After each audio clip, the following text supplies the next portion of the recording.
Before discussing this current situation, I also want to thank our troops for the masterful job they did in taking the country of Venezuela in a matter of minutes.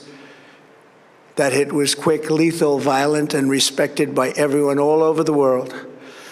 After rebuilding our military during my first term, we have by far the strongest military anywhere in the world, and now we're working along with Venezuela and are, in a true sense, joint venture partners. We're getting along incredibly well in the production and sale of massive amounts of oil and gas, the second largest reserves on Earth after the United States of America.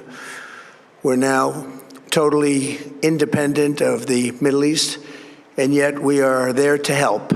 We don't have to be there. We don't need their oil. We don't need anything they have, but we're there to help our allies. Tonight, I want to provide an update on the tremendous progress our warriors have made in Iran and discuss why Operation Epic Fury is necessary for the safety of America and the security of the free world. From the very first day I announced my campaign for president in 2015, I have vowed that I would never allow Iran to have a nuclear weapon. This fanatical regime has been chanting death to America, death to Israel for 47 years. Their proxies were behind the murder of 241 Americans in the Marine barracks bombing in Beirut, the slaughter of hundreds of our service members with roadside bombs. They were involved in the attack on the USS Cole, and they carried out the countless other heinous acts, including the just horrible, bloody atrocities of October 7th in Israel, something that most people have never seen anything like it. This murderous regime also recently killed 45,000 of their own people who were protesting in Iran. 45,000 dead. For these terrorists to have nuclear weapons would be an intolerable threat.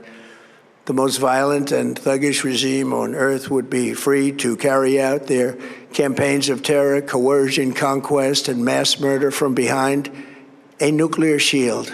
I will never let that happen, and neither should any of our past presidents. This situation has been going on for 47 years and should have been handled long before I arrived in office.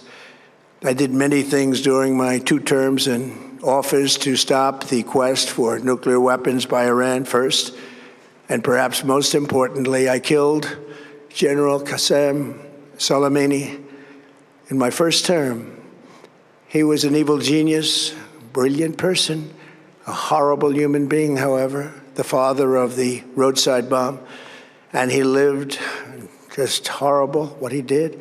Iran would have been perhaps in far better, stronger position. Had he lived, we would have had probably a different conversation tonight. But you know what? We'd still be winning and winning big. And then, very importantly, I terminated Barack Hussein Obama's Iran nuclear deal, a disaster. Obama gave them $1.7 billion in cash, green cash, took it out of banks from Virginia, D.C., and Maryland, all the cash they had. He flew it by airplanes in an attempt to buy their respect and loyalty, but it didn't work. They laughed at our president and went on with their mission to have a nuclear bomb. His Iran deal would have led to a colossal arsenal of massive nuclear weapons for Iran, and they would have had them years ago, and they would have used them. It would have been a different world. There would have been no Middle East and no Israel right now, in my opinion, the opinion of a lot of great experts, had I not terminated that terrible deal. And I was so honored to do it. I was so proud to do it. It was so bad right from the beginning. Essentially, I did what no other president was willing to do. They made mistakes, and I am correcting them. My first preference was always the path of diplomacy, yet the regime continued their relentless quest for nuclear weapons and rejected every attempt at an agreement. For this reason, in June, I ordered a strike on Iran's key nuclear facilities, an Operation Midnight Hammer. Nobody's ever seen anything like it. Those beautiful B-2 bombers performed magnificently. to rebuild their nuclear program at a totally different location, making clear they had no intention of abandoning their pursuit of nuclear weapons. They were also rapidly building a vast stockpile of conventional ballistic missiles and would soon have had missiles that could reach the American homeland, Europe, and virtually any other place on Earth. Iran's strategy was so obvious. They wanted to produce as many missiles as possible, and they did, with the longest range possible, and they had some weapons that nobody believed they had. We just learned that out. We took them out. We took them all out so that no one would really dare stop them. And their race for a nuclear bomb, a nuclear weapon like nobody's ever seen before. They were right at the doorstep. For years, everyone has said that Iran cannot have nuclear weapons, but in the end, those are just words if you're not willing to take action when the time comes. As I stated in my announcement of Operation Epic Fury, our objectives are very simple and clear. We are systematically dismantling the regime's ability to threaten America or project power outside of their borders. That means eliminating Iran's Navy, which is now absolutely destroyed, hurting their Air Force and their missile program at levels never seen before, and annihilating their defense industrial base. We've done all of it. Their Navy is gone. Their Air Force is gone. Their missiles are just about used up or beaten. Taken together, these actions will cripple Iran military, crush their ability to support terrorist proxies, and deny them the ability to build a nuclear bomb. Our armed forces have been extraordinary. There's never been anything like it militarily. Everyone is talking about it, and tonight I'm pleased to say that these core strategic objectives are nearing completion. As we celebrate this progress, we think especially of the 13 American warriors who have laid down their lives in this fight to prevent our children from ever having to face a nuclear Iran. Twice this past month, I've traveled to Dover Air Force Base, and it's been something. I wanted to be with those heroes as they return to American soil, and I was with them and their families, their parents, their wives, their husbands. We salute them, and now we must honor them by completing the mission for which they gave their lives. And every single one of the people, their loved ones said, "Please, sir, please finish the job." Every one of them. And we are going to finish the job, and we're going to finish it very fast. We're getting very close. I want to thank our allies in the Middle East, Israel, Saudi Arabia, Qatar, the UAE, Kuwait, and Bahrain. They've been great, and we will not let them get hurt or fail in any way, shape, or form. Many Americans have been concerned to see the recent rise in gasoline prices here at home. This short-term increase has been entirely the result of the Iranian regime launching deranged terror attacks against commercial oil tankers in neighboring countries that have nothing to do with the conflict. This is yet more proof that Iran can never be trusted with nuclear weapons. They will use them, and they will use them quickly. It would lead to decades of extortion, economic pain, and instability worse than we can ever imagine. The United States has never been better prepared economically to confront this threat. You all know that. We built the strongest economy in history.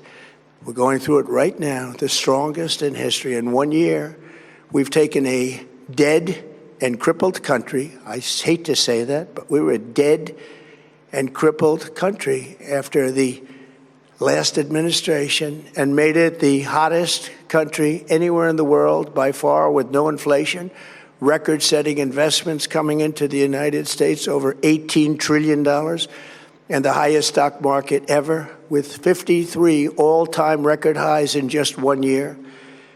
It all positioned us to get rid of a cancer that has long simmered. It's known as the nuclear Iran, and they didn't know what was coming. They've never imagined it. Remember, because of our Drill Baby Drill program, America has plenty of gas. We have so much gas. Under my leadership, we are #1 producer of oil and gas on the planet, without even discussing the millions of barrels that we're getting from Venezuela. Because of the Trump administration's policies, we produce more oil and gas than Saudi Arabia and Russia combined. Think of that, Saudi Arabia and Russia combined. And that number will soon be substantially higher than that. There's no country like us anywhere in the world, and we're in great shape for the future. The United States imports almost no oil through the Hormuz Strait and won't be taking any in the future. We don't need it. We haven't needed it, and we don't need it. We've beaten and completely decimated Iran. They are decimated, both militarily and economically and in every other way. And the countries of the world that do receive oil through the Hormuz Strait must take care of that passage. They must cherish it. They must grab it and cherish it. They can do it easily. We will be helpful, but they should take the lead in protecting the oil that they so desperately depend on. So to those countries that can't get fuel, many of which refuse to get involved in the decapitation of Iran, we had to do it ourselves. I have a suggestion. Number one, buy oil from the United States of America. We have plenty. We have so much. And number two, build up some delayed courage. Should have done it before. Should have done it with us, as we asked. Go to the Strait and just take it, protect it, use it for yourselves. Iran has been essentially decimated. The hard part is done, so it should be easy. And in any event, when this conflict is over, the Strait will open up naturally. It'll just open up naturally. They're going to want to be able to sell oil because that's all they have to try and rebuild. It will resume the flowing, and the gas prices will rapidly come back down. Stock prices will rapidly go back up. They haven't come down very much, frankly. They came down a little bit, but they've had some very good days over the last couple of days. We've done actually much better than I thought, but we had to take that little journey to Iran to get rid of this horrible threat. With our historic tax cuts, where people are just now talking about receiving larger refunds than they ever thought possible, they are getting so much more money than they thought. That's from the great, big, beautiful bill. Our economy is strong and improving by the day, and it will soon be roaring back like never before. It will top the levels that it was a month ago. I've made clear from the beginning of Operation Epic Fury that we will continue until our objectives are fully achieved. Thanks to the progress we've made, I can say tonight that we are on track to complete all of America's military objectives shortly, very shortly. We are going to hit them extremely hard over the next 2 to 3 weeks. We're going to bring them back to the Stone Ages where they belong. In the meantime, discussions are ongoing. Regime change was not our goal. We never said regime change, but regime change has occurred because of all of their original leaders' death. They're all dead. The new group is less radical and much more reasonable.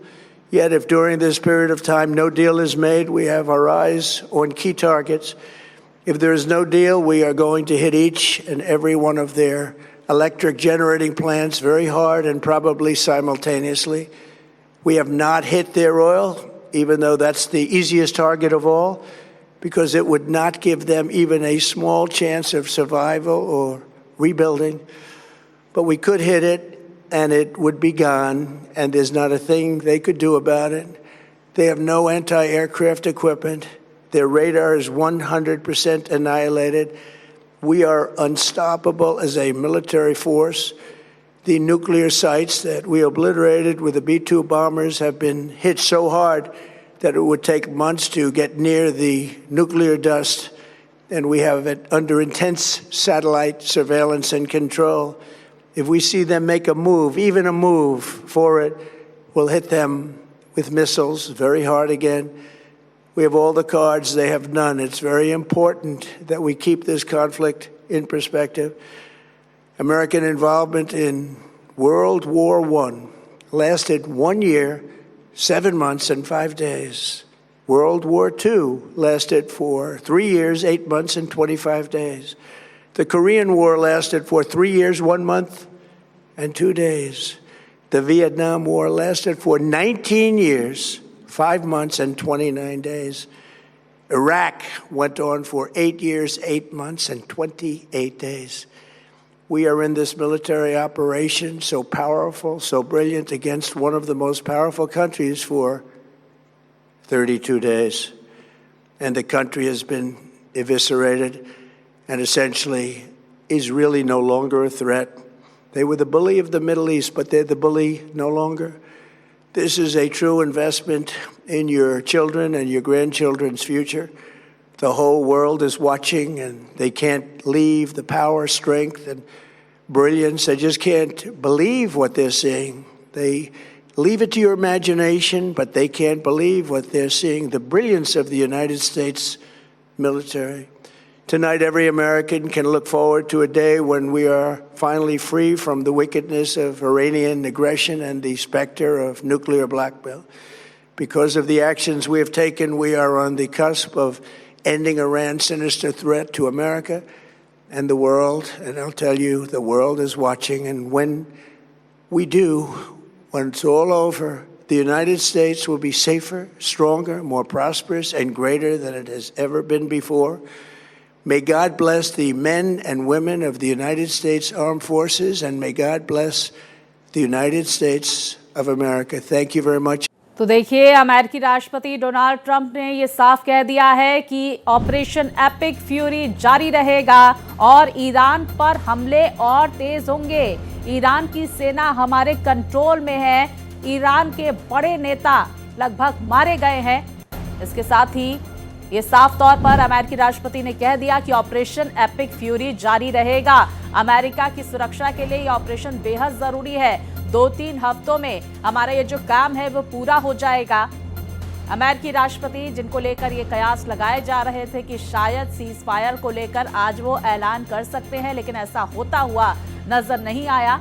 अमेरिकी राष्ट्रपति ने साफ तौर पर कह दिया कि हम मिशन के बहुत करीब है और 2-3 हफ्तों में ये काम पूरा हो जाएगा। ऑपरेशन एपिक फ्यूरी जारी रहेगा और इस बार हमले और तेज होंगे। ईरान को परमाणु बम बनाने से रोका, ईरान को परमाणु शक्ति नहीं बनने देंगे। ये बड़ी बातें अमेरिकी राष्ट्रपति की तरफ से कही गई है। तो देखिए, जिस तरह से पूरी दुनिया को इंतजार था कि अमेरिकी राष्ट्रपति आज ये ऐलान कर सकते हैं कि सीज फायर आज कर देंगे अमेरिकी राष्ट्रपति, लेकिन ऐसा होता हुआ नजर नहीं आया। उन्होंने कहा कि अब हमले और तेज होंगे, 2-3 हफ्तों में काम पूरा हो जाएगा। इस दौरान उन्होंने प्रथम विश्व युद्ध, द्वितीय विश्व युद्ध का भी जिक्र किया। इसके साथ ही वियतनाम युद्ध का जिक्र हुआ, कोरियन युद्ध का जिक्र हुआ, इराक युद्ध का जिक्र भी अमेरिकी राष्ट्रपति की तरफ से किया गया है। और ये कहा गया कि अमेरिका की सुरक्षा के लिए ऑपरेशन एपिक फ्यूरी जरूरी है। इकोनॉमिकल पूरी तरह से तबाह हो चुका है ईरान, और साथ ही सेना के तौर पर भी पूरी तरह से तबाह हो गया है। लगभग सारी लीडरशिप मारी गई है। ये बातें अमेरिकी राष्ट्रपति की तरफ से कही गई है। लेकिन सबसे बड़ी बात जो अंदाजा लगाया जा रहा था, जो सोचा जा रहा था कि आज अमेरिकी राष्ट्रपति सीज फायर को लेकर ऐलान करेंगे, ऐसा होता हुआ नजर नहीं आया। उन्होंने साफ तौर पर यह कह दिया है कि ऑपरेशन एपिक फ्यूरी जारी रहेगा और इस बार हमले और तेज होंगे। 2 से 3 हफ्तों में लक्ष्य को पूरा करेंगे, काम को पूरा करेंगे।